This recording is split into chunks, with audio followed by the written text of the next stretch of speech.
ఎందుకంటే అంతకుముందు రాజశేఖర రెడ్డి పొత్తులు పెట్టుకుంటేనే గెలిచాడు ఫస్ట్ ట్రిప్. రెండోసారి పొత్తులు లేకుండా గెలిచాడు. కానీ జగన్మోహన్ రెడ్డి పొత్తు లేకుండా పోటీ చేశాడు ఫస్ట్ ట్రిప్. రెండోసారి కూడా పొత్తు లేకుండానే పోటీ చేసి గెలిచాడు. అంటే పొత్తు లేకపోతే జగన్ పొత్తు లేకపోయినా గెలవగలడు, పొత్తు ఉంటే కానీ చంద్రబాబు గెలవలేడు అన్నటువంటి ఒక ఫీల్ ని క్రియేట్ చేయగలిగాడు జగన్మోహన్ రెడ్డి. 67 మంది ఎమ్మెల్యేల్లో 23 మంది ఎమ్మెల్యేలను తీసుకుని జగన్ మీద సింపతి తెచ్చి తనని సీఎం చేసింది చంద్రబాబు నాయుడు.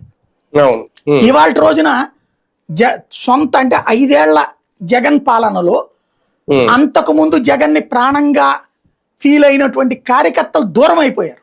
బికాజ్ అధికారంలోకి రాగానే ఆస్వాదిద్దాం, ఎంజాయ్ చేద్దాం అనుకున్నటువంటి వాళ్ళకి వాలంటీర్ల ద్వారా పెత్తనం లేకుండా చేయడం, మద్యంలోనో లేకపోతే ఇసుకలోనో తిందాం అనుకున్నటువంటి గనుల్లోనో తిందాం అనుకున్న సొంత నాయకుల్ని జగన్ తిననివ్వకపోవడంతో విసుగు చెందిన వాళ్ళందరూ దూరం అయ్యారు జగన్కి.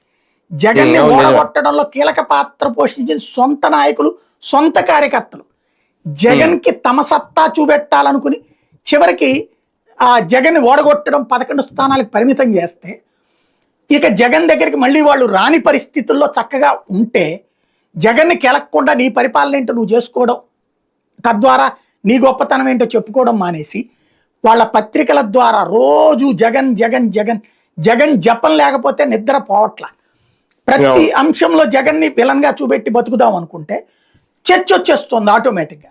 దాంతో పాటుగా వైసీపీ వాళ్ళందరినీ లోపలేసేయాలి, చంపేయాలా, కొట్టేయాలా, నరికేయాలా, జైళ్ళలో వేసేయాలి, కేసులు పెట్టేయాలి, హింసించేయాలి, వేధించేయాలి అని కట్టరగా స్టేట్మెంట్లు, యూట్యూబ్లు, పేపర్లు, టీవీలు, డిబేట్లు, వాట్సప్లు, లేకపోతే కనుక స్టేటస్లు, ఫేస్బుక్లు ఓపెన్గా స్టేట్మెంట్లు ఇస్తుంటే దాన్ని బేస్ చేసుకుని పోలీసులు కేసుల మీద కేసులు పెడతా ఉంటే ఇక వాడికి పార్టీని వదిలేసుకుని కూర్చున్నవాడిని కూడా తీసుకొచ్చి నువ్వు ఒక్కలో దోస్తుంటే మరి వాడికి గతి లేదు.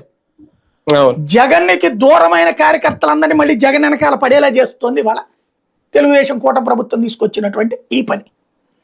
మొదటేడాదిలో ప్రతీకార రాజకీయం చేశారు అనే ముద్ర అయితే వేసుకుంది. అది వైసీపీకి కలిసి వచ్చే అంశమేనా?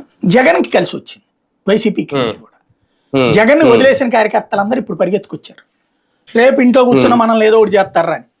రెండోది ఈ జైలు మీద కూడా ఒక విరక్తి వచ్చేసింది. ఆ బొక్కల తొయిలే 2-3 నెలలు అంత మించి